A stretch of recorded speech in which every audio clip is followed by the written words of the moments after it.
Rain slammed against the hospital windows hard enough to blur the Seattle skyline into streaks of silver and red. I sat beside my son's bed, gripping the plastic armrest so tightly my fingers had gone numb hours ago. Everett slept beneath stiff white blankets with an oxygen tube beneath his nose and in 4 taped to his tiny hand. Every few seconds, one of the monitors beside him beeped softly. Steady. Mechanical. Too calm for the kind of fear sitting in my chest. Across the room, Lila was curled into a vinyl chair wearing my cardigan over her pajamas. One of her pink sneakers had fallen onto the floor sometime after midnight. She looked so small sleeping there. Too small. Children weren't supposed to spend Friday nights in cardiac observation units. Before I continue, welcome back to Calm Drama Episodes. If you enjoy emotional family drama stories filled with betrayal, revenge, shocking twists, and powerful endings, make sure you like this video, subscribe to the channel, and comment below telling me where you're watching from tonight. Now back to the story. My phone buzzed again. The 4th time in less than 10 minutes. Not Declan. Not the hospital. My mother. I stared at the screen glowing in my hand. Missed call, Marielle. Then another text appeared. Camryn, this is getting ridiculous. Answer me. I actually laughed. Not because anything was funny. Because something inside me had finally snapped loose. Ridiculous. My 6-year-old son had collapsed onto our bathroom floor less than 5 hours earlier. Doctors were still running tests because they believed an untreated infection may have spread dangerously close to his heart. And my mother thought I was the one behaving badly. Outside Everett's room, I could hear wheels squeaking against polished hospital floors. Nurses moved quietly through the hallway beneath dimmed lighting while rain battered the windows harder. Seattle looked cold tonight. The kind of cold that settled into your bones. I lowered my eyes toward Everett again. Even sleeping, he looked exhausted. His cheeks were pale. His curls damp with sweat. Earlier that week he'd complained about chest pain after recess, but I'd thought maybe he was just fighting the same flu going around his elementary school. Then came the fevers. The coughing. The exhaustion. Still, I almost didn't bring him in tonight. That thought kept replaying in my head like a punishment. I almost waited until morning. Because I was trying to handle everything alone. Because the one person who should have helped me chose a spa weekend over my children. Another text lit up my screen. You embarrassed your sister tonight. I blinked slowly at the message. Embarrassed her. Not. How's Everett? Not. Are the kids okay? Not. Do you need me there? No. Apparently ruining my sister's luxury weekend was the real tragedy. I leaned back in the stiff hospital chair and closed my eyes for 1 second too long. Immediately, the image flashed back into my mind. Sloane smiling into her phone camera from inside some expensive Arizona spa resort. Cream-colored robe. Champagne glass. Rainfall showers steaming behind her. Self-care weekend with my favorite human, she'd captioned it. And beside her, smiling directly into the camera like none of us existed. My mother. I opened Instagram earlier while doctors were wheeling Everett toward imaging scans. I shouldn't have. But I did. And somehow seeing them laughing beside that infinity pool hurt worse than hearing the cardiologist say the word complications. Maybe because it confirmed something I'd spent my entire life trying to excuse. We were never equally loved. Lila stirred softly in the corner chair. Mom, she whispered sleepily. I immediately stood. I'm here, baby. Her eyes were swollen from crying earlier. Is Everett gonna die? The question hit so hard I physically stopped breathing for a second. No, I said quickly, moving toward her. No, sweetheart. The doctors are helping him. But he couldn't wake up. I crouched beside her chair and pushed hair away from her forehead. I know. Her tiny fingers grabbed my wrist suddenly. Grandma didn't come. There it was. The thing nobody in our family ever said out loud. I swallowed carefully. No, I answered quietly. She didn't. Lila looked down at the hospital blanket over her lap. Aunt Sloane needed her more? I felt something crack open inside my chest. Children always noticed. Even when adults pretended they didn't. I kissed the top of her head before standing again, because if I stayed crouched there another second, I was going to fall apart in front of her. My phone vibrated once more. This time it wasn't a text. It was a photo message, sent from my mother. I stared at it in disbelief. Sloane sitting beside a fire pit wrapped in a designer blanket with mountains glowing behind her. Time-stamped less than an hour ago, while my son lay connected to monitors. Beneath the picture, my mother had typed, "You owe your sister an apology for ruining this trip." For a moment, the only sound in the room was Everett's heart monitor. Beep, beep, beep. And right then, sometime after midnight inside a freezing pediatric hospital room, I realized something that terrified me more than the storm outside. I wasn't angry anymore. I was done. By 3 a.m, the storm outside had quieted into a steady drizzle. Inside Everett's hospital room, nothing felt quiet. Machines still hummed softly beside his bed. Nurses still walked in and out checking vitals. And my mother still kept texting me like as if she was the victim. I stopped opening the messages after the 7th one. Somewhere around 4:30, Lila finally climbed into Everett's hospital bed beside him after a nurse brought extra blankets.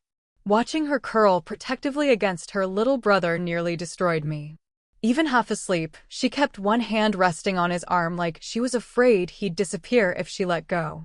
Children understood more than adults liked to believe. Especially children raised around favoritism. I stared down at my wrist absent-mindedly. The silver charm bracelet my grandmother gave me when I turned 18 hung loose against my skin. One tiny charm was missing. I noticed it while sitting there beneath fluorescent hospital lighting. Probably snapped off earlier during the chaos at home. Funny thing was, I almost hadn't worn the bracelet tonight, but something made me put it on before leaving the house that morning. My grandmother used to tell me the bracelet was supposed to remind me who I was when other people tried to define my worth for me. At 18, I thought she was being dramatic. At 37, sitting in a pediatric cardiac unit while my mother vacationed with my sister, I finally understood exactly what she meant. Because this hadn't started tonight. Not even close. It started decades ago. Growing up in Bellevue, Sloane was the center of absolutely everything. When she turned 16, my mother rented an entire waterfront venue overlooking Lake Washington. String lights, live violinist, chocolate fountain, customized sculpture shaped like her initials. I remember standing beside the catering tables refilling drink pitchers because half the staff had quit after one of Sloane's meltdowns. That same year, my birthday dinner came from a grocery store deli because my mother said finances were tight. 2 months later, she bought Sloane a white Range Rover. At the time, my father actually looked uncomfortable about it. Not uncomfortable enough to stop it, but uncomfortable enough to avoid eye contact with me during dinner. That was my father's specialty. Silence. Always silence. He wasn't cruel the way my mother could be. He just disappeared emotionally whenever conflict started, especially if it involved Sloane. I learned early that speaking up only made things worse. If I complained, my mother accused me of jealousy. If I got upset, she called me dramatic. If I cried, she said, "You're older. Stop competing with your sister." Competing, as if wanting basic love was some kind of contest. The craziest part? For years, I convinced myself things would change once I had children. I genuinely believed becoming grandparents would soften my parents somehow. I thought maybe they'd finally understand what unconditional love looked like. Instead, they simply transferred the favoritism onto a new generation. Lila noticed it first. Children always do. Last December, during her winter choir performance, she spent weeks practicing one tiny solo. Every evening after dinner, she stood in the kitchen rehearsing while Everett clapped for her from the table. Mom promised she'd come. Twice. Then an hour before the performance, she canceled because Sloane was having a difficult emotional day. A difficult emotional day turned out to mean Sloane's sponsored skincare launch wasn't getting enough online engagement. That night after the concert, Lila sat in the back seat quietly staring out the window while Seattle traffic crawled through freezing rain. Finally, she asked. Grandma likes Aunt Sloane better than us? I nearly drove onto the shoulder. I still remember gripping the steering wheel so tightly my hands hurt. No, I lied immediately. Grandma loves everybody differently. Even saying it felt pathetic. Children know when adults are lying to protect themselves. That was the first night I realized my kids were starting to experience the exact same emotional rejection I grew up with. And somehow, I still kept trying. Still invited them to birthdays. Still hosted Thanksgiving. Still answered phone calls. Still made excuses. Because part of me kept hoping one day my mother would wake up and realize what she was doing. But sitting inside that hospital room now, watching Everett sleep beneath stiff white blankets while rain streaked across dark windows, I understood something horrible. My mother already knew. That was the part one hadn't wanted to admit. Favoritism wasn't accidental. It was deliberate. Intentional. Repeated. My phone buzzed again on the side table beside me. Another text from Mom. This one shorter. Call me now. I almost ignored it completely. Then another message appeared immediately after. And the second I read it, every nerve in my body went cold. Sloane's missing. For a second, I genuinely thought something terrible had happened. Not emotionally terrible. Physically terrible. The kind of terrible that makes your stomach drop before your brain fully catches up. My thumb hovered over the screen while Everett's heart monitor beeped steadily behind me. Sloane's missing. Then another text appeared. She left the resort over an hour ago and nobody can reach her. I stared at the message blankly. Some distant part of me knew I should feel panic. Or concern. Or urgency. Instead, all I felt was exhaustion. Pure emotional exhaustion. My mother called again before I could decide whether to respond. I stepped quietly into the hallway outside Everett's room before answering. The second I picked up, she was crying. Not soft crying. Chaotic crying. The kind where people can barely breathe between words. Camryn, she gasped. Oh my God, I don't know what to do. I leaned against the hospital wall and closed my eyes. In the background, I could hear voices, car doors slamming, wind howling through phones. What happened? I asked quietly. Sloane left dinner upset and drove off. My mother sounded hysterical.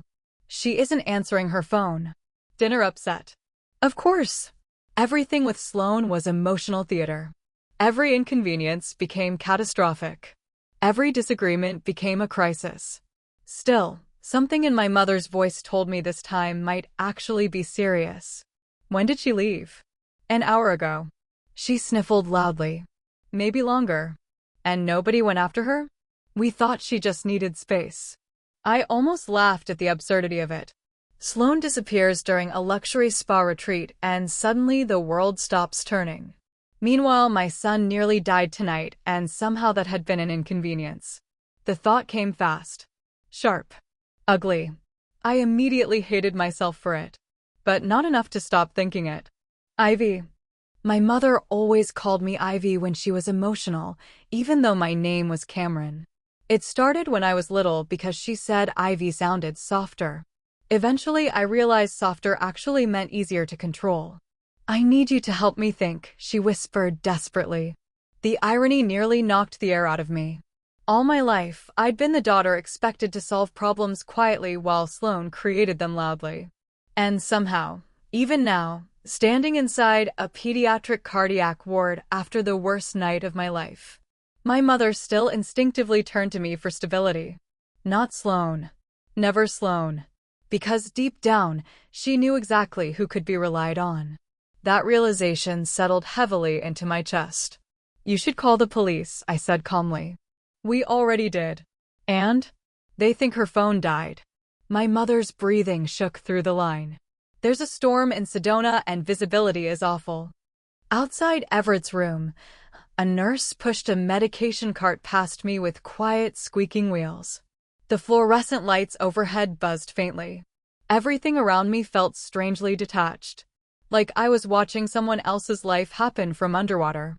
Then my mother said the one thing that finally made anger flare hot beneath my exhaustion. I can't believe she ruined this trip. Ruined this trip. Not I hope she's safe. Not. I'm scared. Not. What if she's hurt? No. Even now, my mother's first instinct was framing everything around inconvenience. I looked through the small hospital window into Everett's room. His tiny body barely moved beneath the blankets. Lila slept curled beside him protectively. And suddenly I remembered exactly how this entire nightmare started. 3 days earlier. Friday afternoon.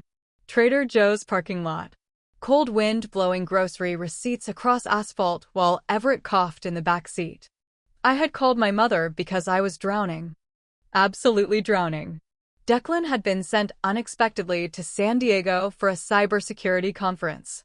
Quarter-end reports at work were behind schedule. Everett's fever kept climbing. Lila had gymnastics rehearsals Saturday morning. And I hadn't slept properly in days. I remember balancing my phone between my shoulder and ear while loading grocery bags into the SUV. Mom, I just need help Friday evening, I'd said. Just a few hours. Silence. Then her sigh. Not concerned. Annoyed. Well, Sloan and I already booked the Sedona trip. I shut my eyes tightly now just remembering it. Mom, Everett's really sick. Well, children get sick, Camryn. The irritation in her voice stunned me even then. I glanced through the backseat window at Everett curled against the door looking pale and exhausted. He's having chest pain. Another sigh.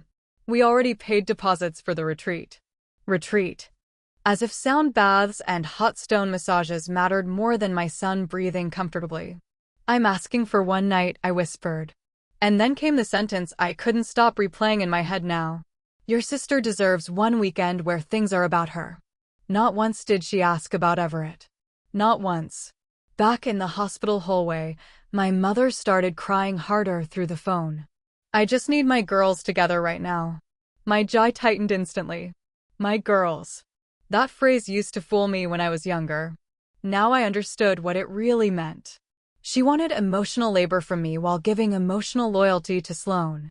I carried responsibility. Sloan received devotion. That was our family dynamic in its purest form. Then suddenly another voice shouted faintly through the phone. Mail. Urgent. I heard car doors slam again. My mother gasped sharply. What? She cried. Where? My entire body tensed. A pause. Then silence. The kind of silence that changes everything before words even arrive. When my mother finally spoke again, her voice barely sounded human. They found her car. For a moment, neither of us spoke. I stood frozen in the hospital hallway while rain tapped softly against the dark windows at the far end of the corridor. They found her car, my mother repeated weakly. Something crashed loudly in the background of the call. Voices overlapped. I could hear wind roaring through the phone speaker now. My stomach tightened despite everything. Is she okay? I asked automatically. We don't know yet. The words came out broken. Then suddenly my mother started crying again. Not the dramatic crying she usually weaponized when Sloan got upset over something minor. This sounded different. Raw. Terrified. The road washed out near the mountain pass, she whispered. Her SUV went off the side. I closed my eyes slowly. Images flashed through my mind before I could stop them. Rain. Dark roads. Headlights disappearing over cliffs. For the first time all night, genuine fear pushed through my anger. She was live streaming, my mother said shakily. The police found her phone still recording. Of course she was. Even now, that detail somehow fit perfectly into the disaster. Sloan lived her entire life through a camera lens. Birthdays. Breakups. Coffee orders. Fake crying videos. Sponsored healing journeys. Everything became content. Everything except accountability.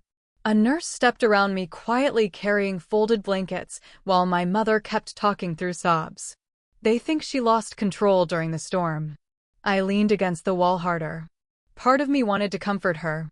37 years of conditioning doesn't disappear overnight. But another part of me kept replaying the image of Everett collapsing onto our bathroom floor earlier that night while my mother drank champagne beside an infinity pool. That part stayed silent. What do the police say? I asked finally. They found the SUV halfway down an embankment. Her breathing hitched. But they haven't reached her yet. The sentence echoed strangely inside my chest. They haven't reached her yet. I looked back into Everett's room again. At the monitors. At the 4-line. At Lila sleeping beside him. Then I realized something awful. If Everett had died tonight, my mother still would have chosen Sloan. The thought hit me so hard I physically stopped breathing for a second. Because deep down, I already knew it was true. If both daughters needed her simultaneously, she would always run towards Sloan first. Always. The realization should have devastated me. Instead, it made me strangely calm. I need you here, my mother whispered suddenly. There it was. Not. I'm sorry. Not. I should have helped you. Not. How's Everett? No.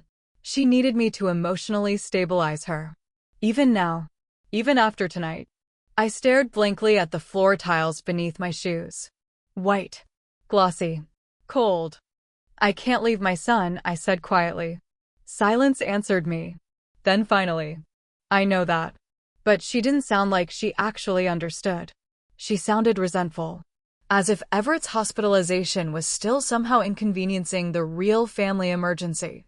That was when I understood something else. My mother didn't only favor Sloan. She centered her. There's a difference. Favoritism is loving one child more. Centering them means everyone else must orbit around their emotions permanently. And our entire family had spent decades rearranging ourselves around Sloan's needs. My father avoided conflict because upsetting Sloan ruined holidays. I overfunctioned because someone had to compensate for Sloan's chaos. Even my children learned early not to expect consistency from Grandma whenever Aunt Sloan needed support. Everything bent around her eventually. Everything. Camryn? I realized my mother was waiting for me to say something comforting. Something soothing. Something responsible. That was my role in the family. Fixer. Stabilizer. Emotional cleanup crew. But standing in that hospital hallway at nearly 5 in the morning, exhausted beyond reason while my son slept attached to heart monitors. I suddenly didn't want the role anymore. I hope she's okay, I said carefully. And for the first time in my life, I let the sentence end there. No reassurance afterward. No emotional labor. No rescuing. My mother noticed immediately. I'm scared, she whispered. I closed my eyes. Because despite everything, part of me still hurt hearing her cry. That's the ugly truth about emotionally neglected kids. Even when you finally see the damage clearly, some part of you still wants the people who hurt you to choose you anyway. Then a doctor stepped into the hallway holding a tablet. Miss Hale. My entire body tensed instantly. I have to go, I told my mother. Camryn, wait. I hung up before she finished. The doctor's expression wasn't panicked, which immediately eased some of the terror squeezing my lungs. But he still looked serious. We got Everett's latest blood work back. I followed him automatically toward a quieter consultation room near the nurse's station. Inside, fluorescent lighting buzzed overhead while rainwater crawled slowly down dark windows. The doctor sat across from me calmly. We believed the infection was beginning to inflame the tissue surrounding his heart. I stopped hearing properly after that. Words blurred together. Inflammation. Monitoring. Antibiotics. Observation. Potential complications. Then one sentence cut through everything else. You brought him in at the right time. I stared at him. What happens if I waited? A brief pause. Long enough to terrify me. It could have become significantly more dangerous by morning. My chest tightened so hard it physically hurt. Because I almost did wait. I almost convinced myself I was overreacting. I almost ignored my instincts because I was overwhelmed trying to handle everything alone. The guilt hit violently. Sharp enough to make my eyes burn instantly. The doctor softened slightly. You did the right thing. Did I? Because all I could think about was how avoidable tonight could have been if I'd had support. One reliable adult. One grandparent willing to prioritize my children for a single evening. One family member who showed up. Instead, my mother chose facials, luxury robes, and wellness cocktails with my sister while I drove my barely conscious child through storm traffic alone. Something cold settled deeper inside me then. Not explosive anger. Not rage. Something quieter. More final. The kind of emotional shift you don't fully recognize until later when nothing goes back to the way it was before. The doctor eventually left after explaining the next round of monitoring. I sat alone inside the consultation room staring at rain sliding down the glass. Then my phone buzzed again. This time it was Declan. Finally. I answered immediately. Cam? The second I heard his voice, my composure nearly cracked completely. I'm so sorry, he said quickly. My flight just landed in Seattle. I'm getting a car right now. Relief hit so suddenly my knees weakened. For the first time all night, someone sounded focused on us. Not drama. Not Sloan. Not appearances. Us. How's Everett? He asked. I swallowed hard. He's stable. And you? That question almost broke me. Because nobody else had asked. Not once. I leaned forward, covering my eyes with one hand. I don't think I can do this anymore. A pause. Then quietly. My mother chose Sloan again. Declan didn't sound surprised. That hurt too. Then I whispered the thing I hadn't admitted out loud until that exact moment. And I think tonight finally killed something in me. Silence filled the line briefly. Then Declan said softly, maybe it killed the part still begging them to love you correctly. And somehow, that hurt worse than everything else combined. Declan arrived at the hospital just after sunrise. I saw him through the glass doors first. Dark coat soaked from rain, overnight bag hanging from one shoulder, exhaustion written across his face. The second he spotted me sitting outside Everett's room, he moved faster. And the moment his arms wrapped around me, everything I'd been holding together all night nearly collapsed. I hadn't realized how badly I needed someone safe until then. For several seconds, neither of us spoke. I just stood there gripping the front of his jacket while hospital staff moved quietly around us beneath fluorescent lights. How is he? Declan asked softly against my hair. Stable. The word came out shaky. Doctors think we got him here in time. Declan closed his eyes briefly in relief before looking through the hospital window toward Everett sleeping in bed beside Lila. Something inside his expression hardened immediately. Not panic. Anger. Controlled anger. The kids shouldn't have gone through this alone, he said quietly. There it was again. That same realization I'd been trying not to touch directly all night. They were alone. Lila watched her little brother collapse onto hardwood floors while I tried to carry both children and hold myself together at the same time. And the people who called themselves family were drinking spa cocktails in Arizona.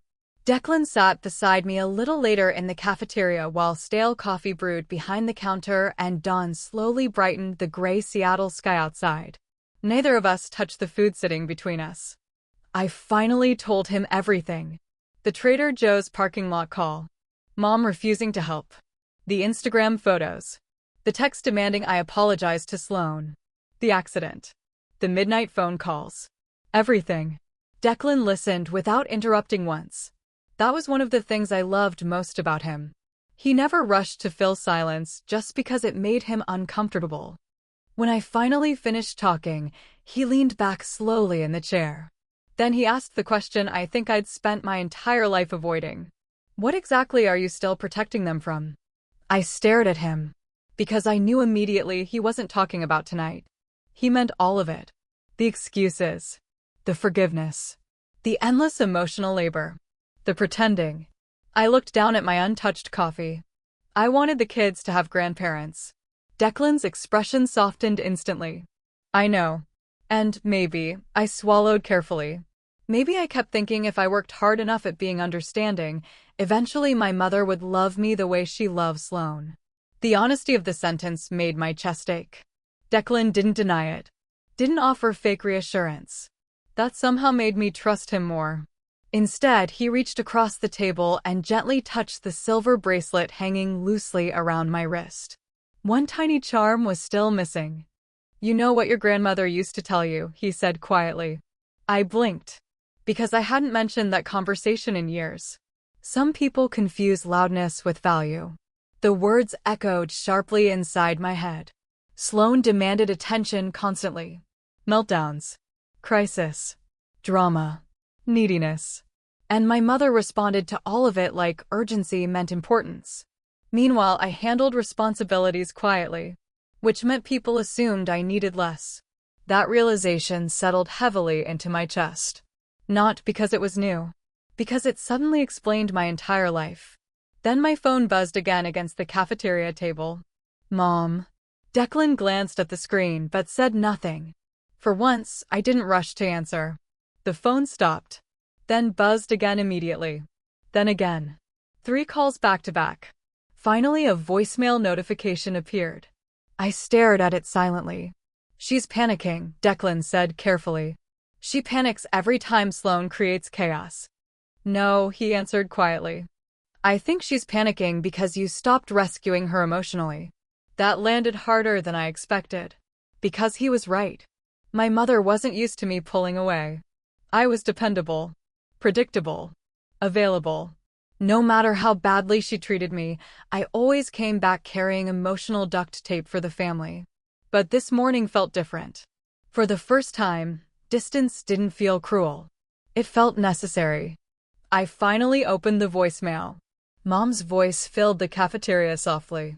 Camryn, please call me. She sounded exhausted. Older somehow. The rescue crews got Sloan out late last night. She's okay physically, but her voice cracked. She keeps asking why you haven't called. I stared blankly ahead. Not because I lacked sympathy, but because even now, somehow, the emotional focus had shifted back towards Sloan's feelings. Not Everett. Not Lila. Not the fact that my son almost died. Sloan wanted to know why attention wasn't centered on her suffering yet. Declan watched my face carefully while the voicemail continued. I know you're upset, Mom whispered. But family needs each other during moments like this. That sentence finally did it. Something inside me went completely still. Because suddenly I understood the real problem. In my mother's world, family only existed when Sloan needed support. Everyone else was expected to survive quietly. The voicemail ended. I set the phone face down on the table. Then calmly, calmer than I'd ever felt in my life, I looked at Declan and said, I don't think I want my children growing up believing love has to be earned through suffering. Everett was finally discharged 2 days later. The doctors wanted him resting at home for at least 2 weeks while the antibiotics finished clearing the infection completely. I don't think I breathed normally again until we pulled into our driveway outside Kirkland that Sunday afternoon. Rain still clung to the sidewalks from the storms earlier that week. The house looked exactly the same. Same flower pots beside the porch. Same basketball near the garage. Same wind chimes swaying lightly near the fence. But something about it felt different when I stepped inside carrying Everett's overnight bag. Like the version of me who kept forcing broken relationships to feel normal had stayed behind at the hospital somehow. Lila immediately disappeared upstairs to grab blankets for a movie recovery fort she wanted to build for Everett in the living room. Declan started unpacking medications onto the kitchen counter while Everett curled quietly into the couch cushions looking pale and exhausted. For a few minutes, everything felt peaceful. Then my phone rang. Mom. Again. I stared at the screen while it buzzed across the counter. Declan looked up briefly but didn't say anything. He didn't need to. We both knew this wasn't really about checking on Everett. If it were, she would have called days ago. The phone finally stopped ringing. Then a text arrived. I'm coming by tomorrow. We need to talk. Not. Can I visit? Not. How's Everett feeling? Not. Would the kids like soup or groceries? No. We need to talk. The wording alone irritated me. Like this entire situation was some mutual misunderstanding instead of the culmination of decades of emotional neglect. I locked the phone without replying. Upstairs, I heard Lila laughing softly for the first time in days while she dragged pillows across the hallway. The sound hit me harder than I expected. Because I realized how tense she'd been lately. Not just during Everett's hospitalization. Long before that. Children learned emotional instability faster than adults noticed it. They learned which relatives disappointed them consistently, which adults canceled promises, which phone calls changed moods inside the house. And suddenly I felt ashamed that I'd spent years teaching my children to tolerate emotional crumbs from people who should have loved them fully. That realization sat heavily in my chest all evening. Later that night, after the kids finally fell asleep downstairs inside their blanket fort, Declan found me standing alone in the kitchen staring out the window. "You're thinking too hard again," he said gently. I exhaled quietly. She's going to show up tomorrow pretending none of this was that serious. Declan leaned against the counter beside me. She probably believes that. That's the problem.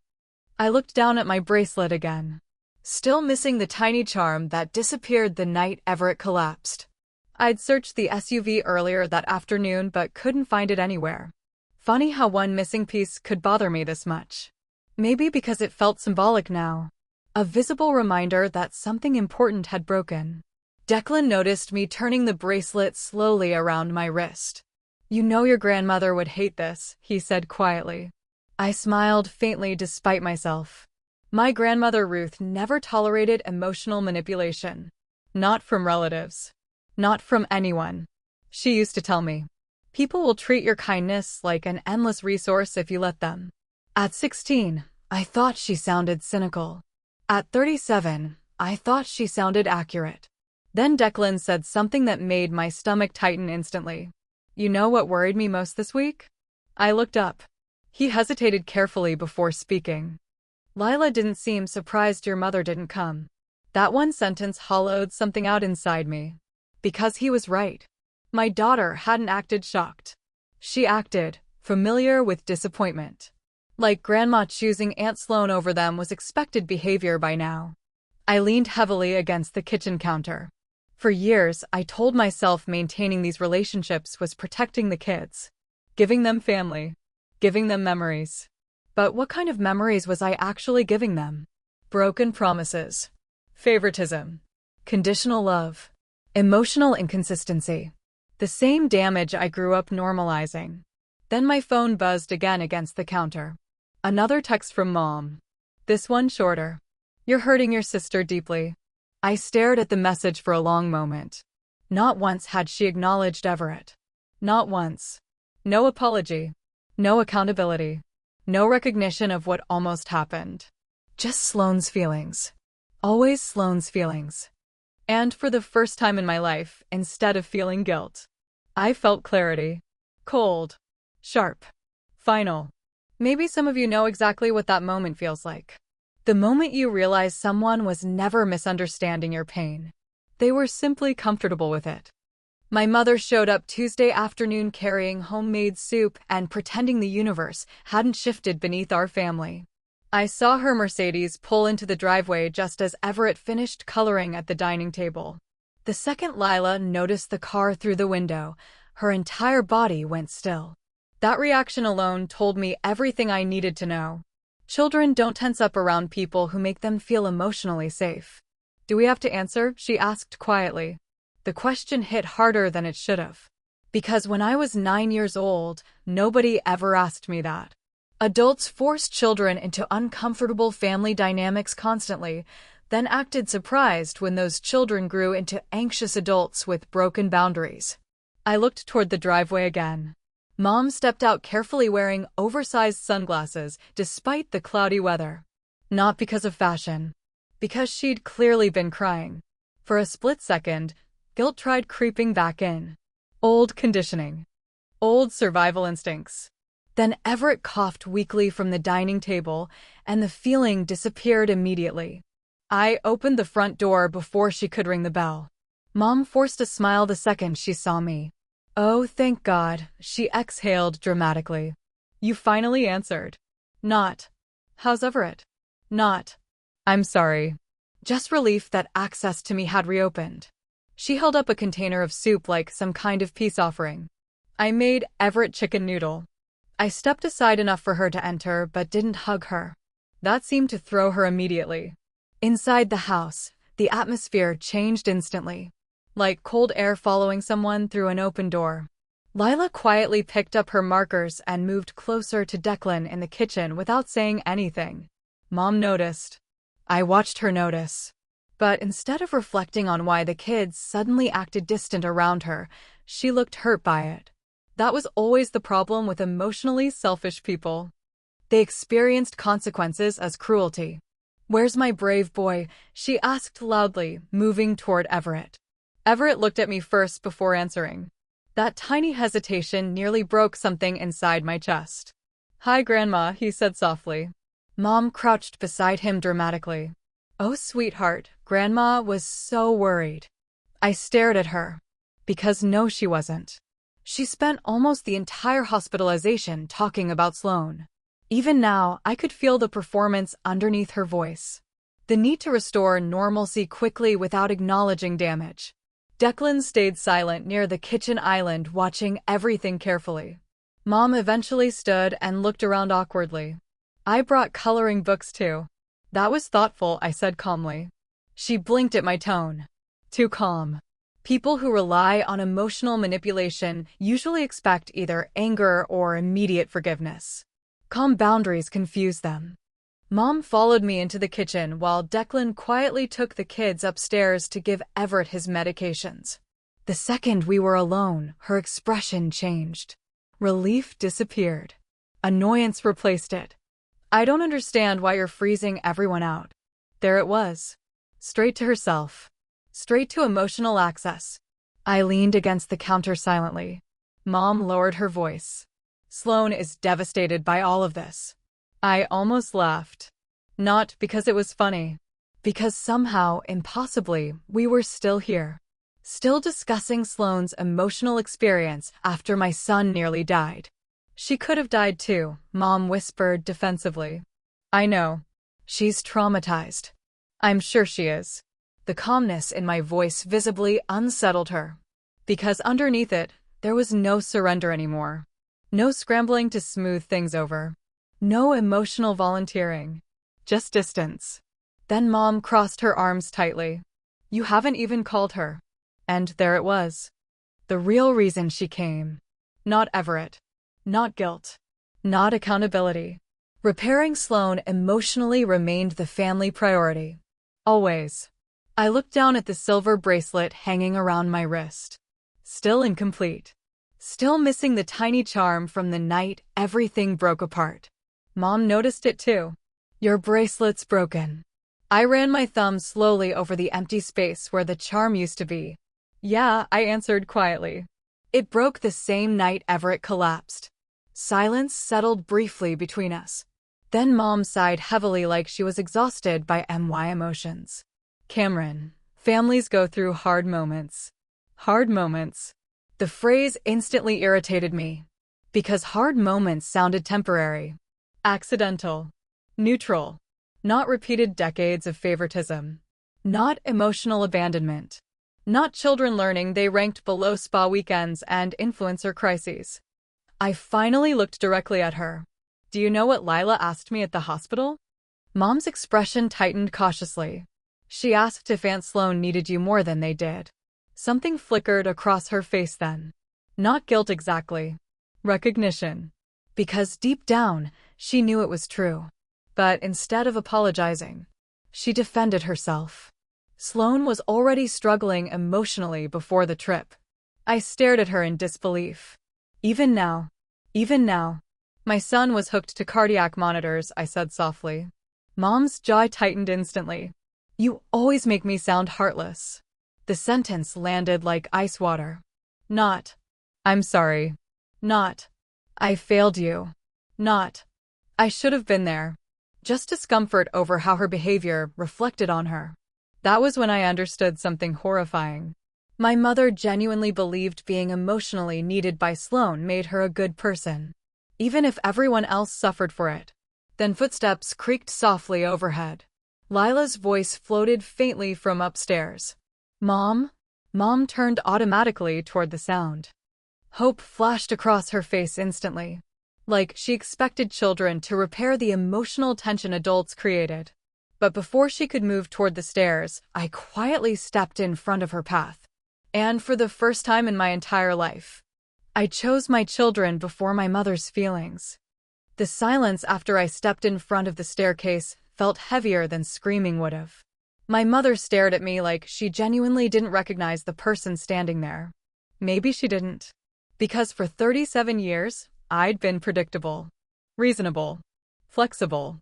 The daughter who absorbed discomfort quietly so everyone else could stay comfortable. But something about almost losing Everett had burned that version of me out completely.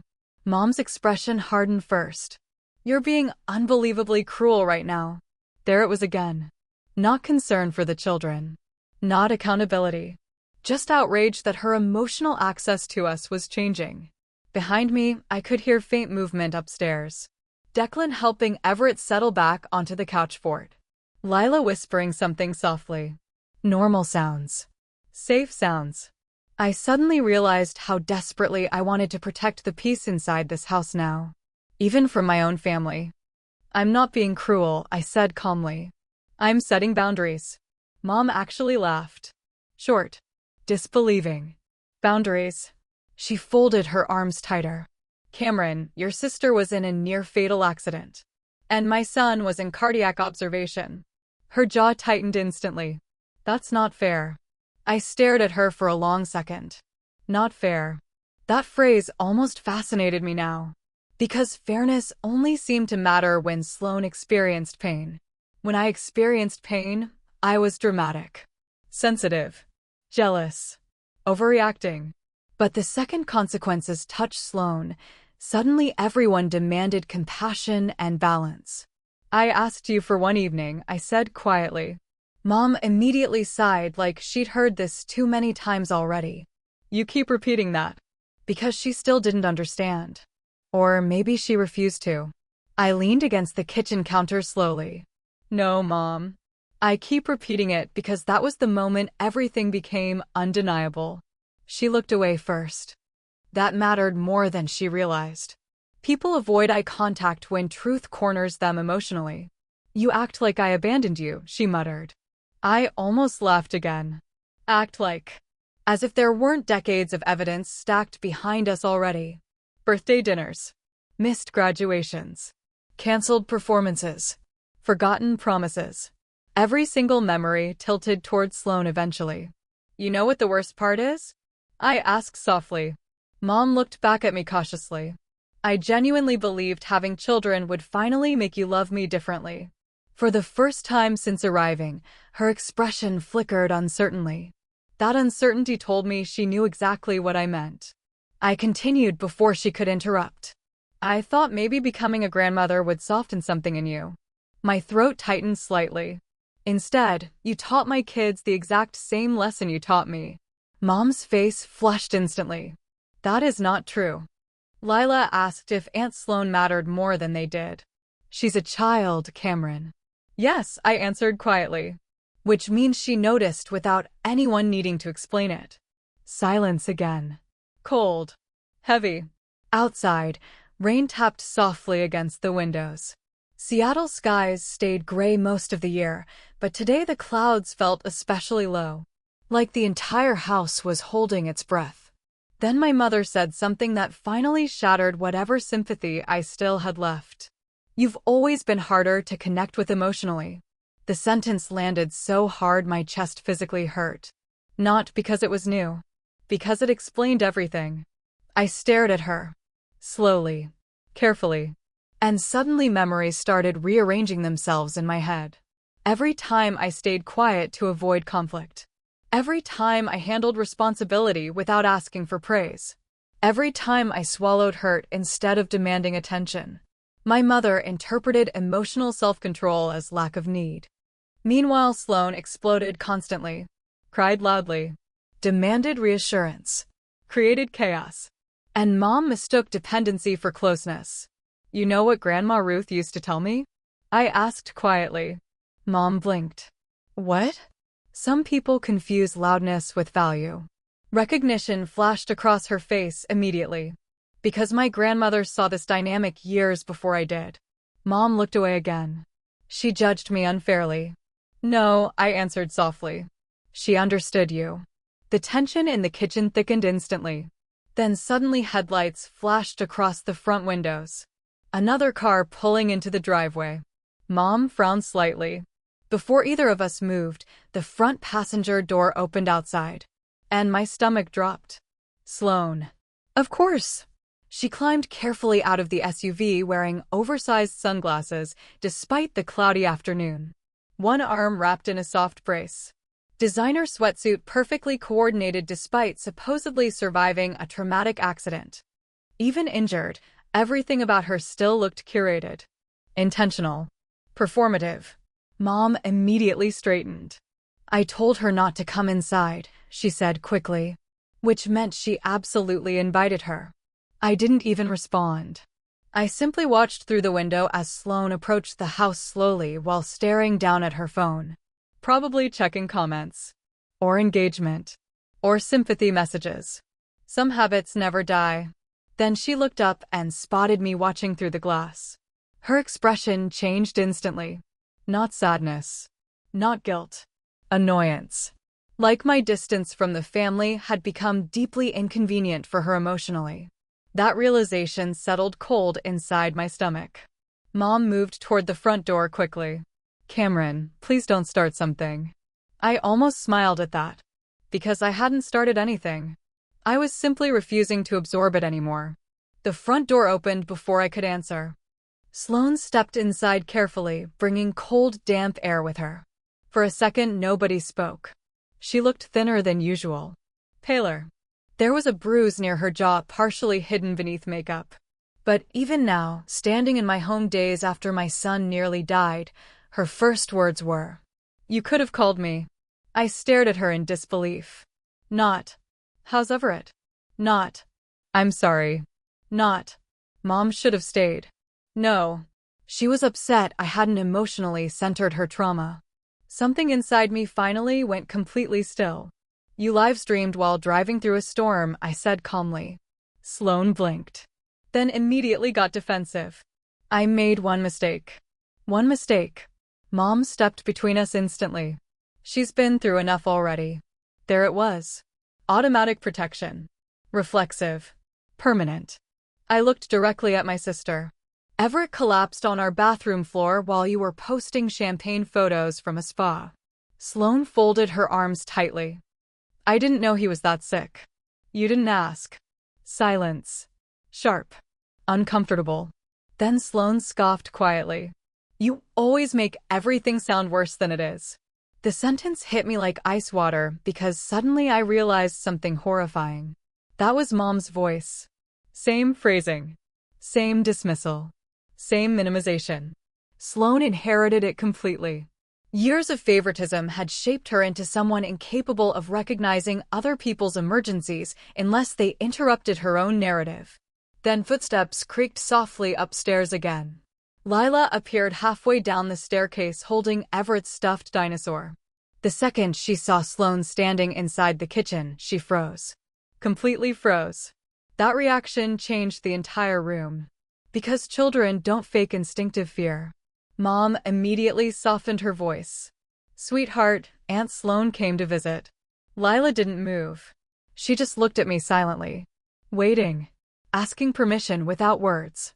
That nearly destroyed me. Because suddenly I understood how often she'd watched me abandon my own comfort to keep peace with people who hurt us. Not this time. I walked slowly toward the staircase. Then placed one hand gently against Lila's shoulder.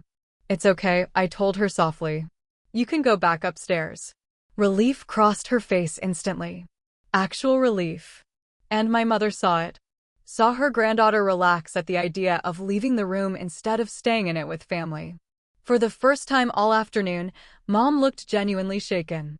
Lila turned quietly and disappeared upstairs again. The staircase creaked softly beneath her footsteps until silence returned. Then Sloane rolled her eyes. Oh my God, Camryn. You're turning the kids against us now. That was the moment. The exact moment. The final emotional thread snapped cleanly inside me. Not anger. Not rage. Just absolute clarity. I looked directly at my mother first. Then at my sister. And calmly, calmer than either of them had ever seen me in my entire life, I said, "No, you did that yourselves." The room stayed silent after my words landed. Not the ordinary kind of silence. The dangerous kind. The kind where people suddenly realize control is slipping away from them. Sloane stared at me first, then laughed softly like I'd said something ridiculous. "That's insane." But her voice sounded thinner now, less confident. Because somewhere beneath all the entitlement and emotional performance, she knew I was telling the truth. Mom recovered faster. She always did. "You're upset," she said carefully, lowering her voice into that familiar tone she used whenever she wanted to smooth over consequences without actually acknowledging them. "Everyone's emotional right now." I almost admired the consistency.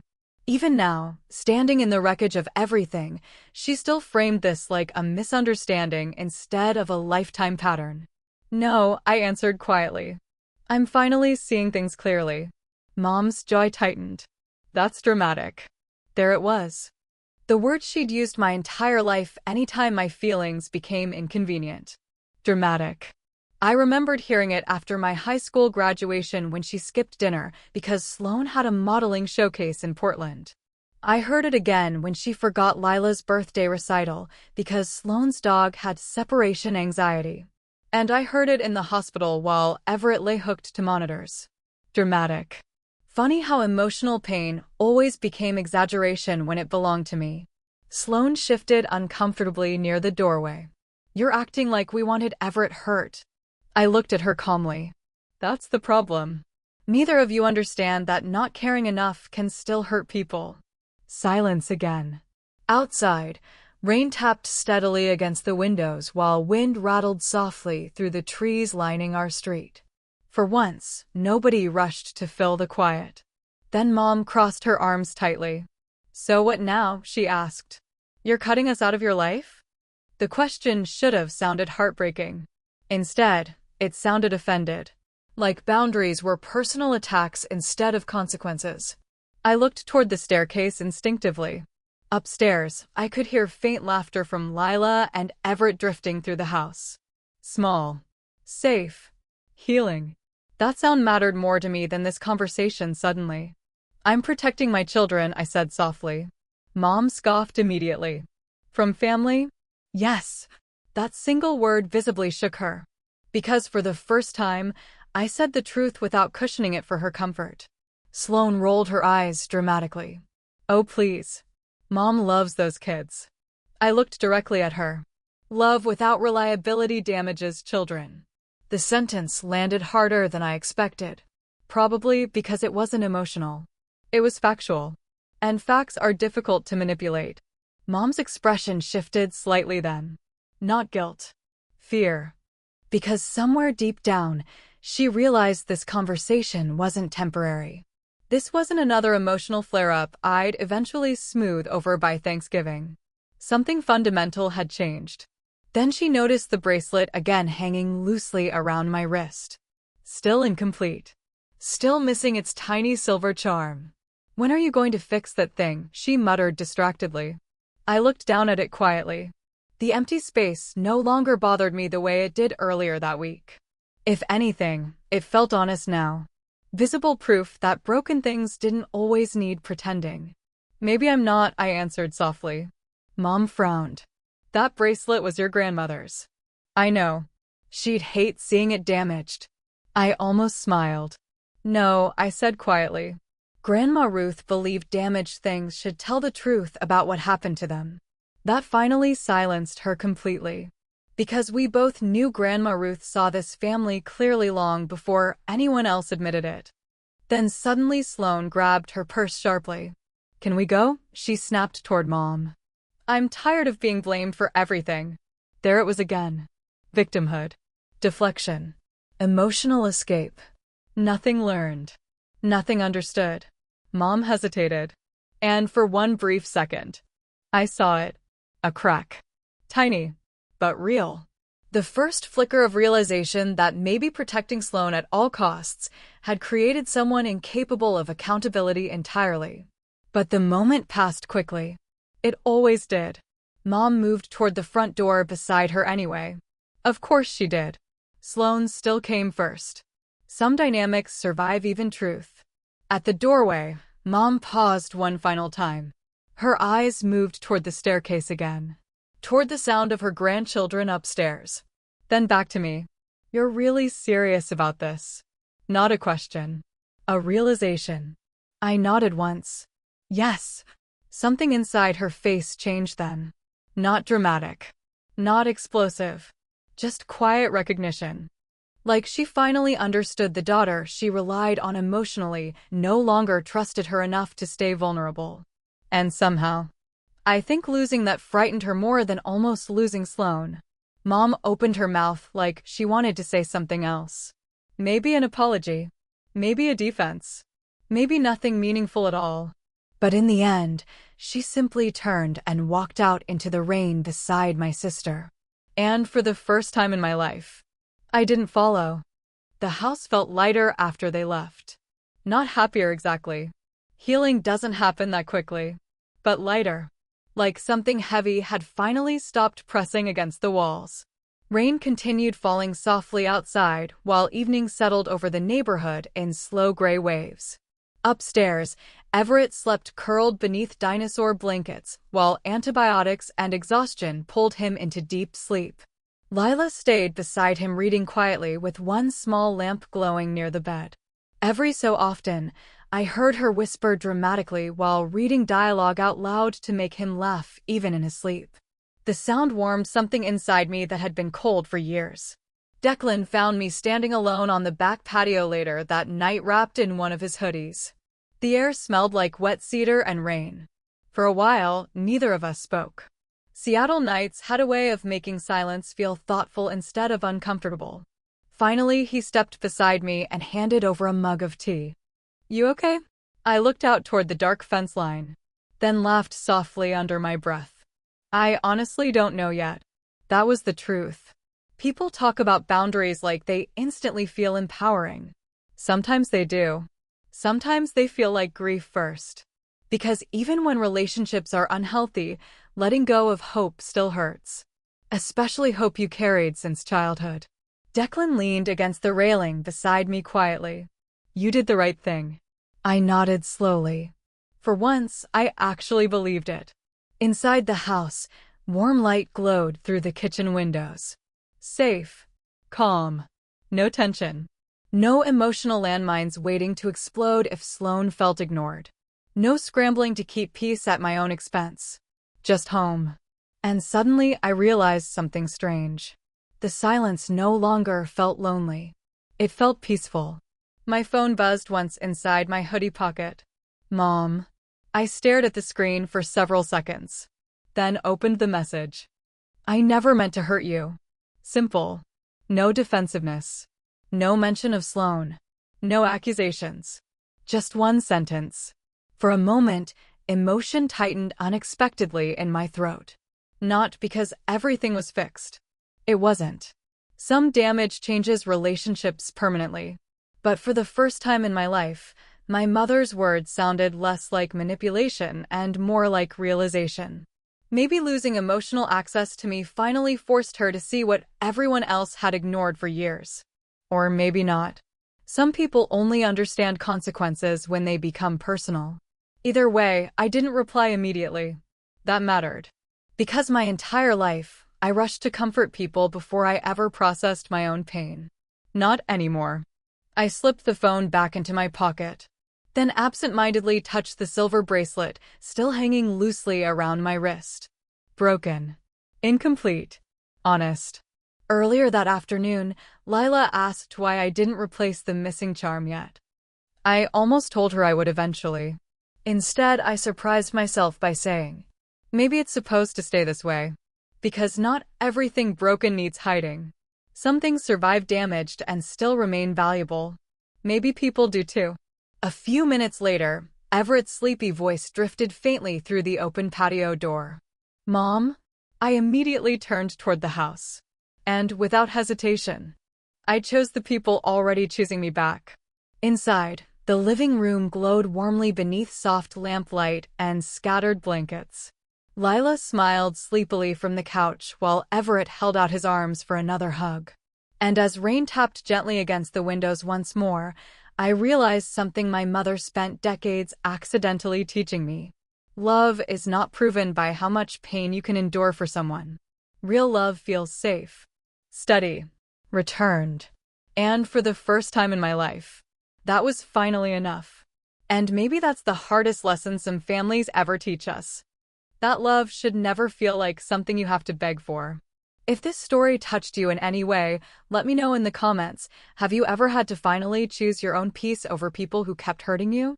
And if you enjoyed this story, don't forget to like, subscribe, and turn on notifications so you don't miss the next emotional family drama story. Thank you for listening. And remember, the people who truly love you will never make you fight to feel valued.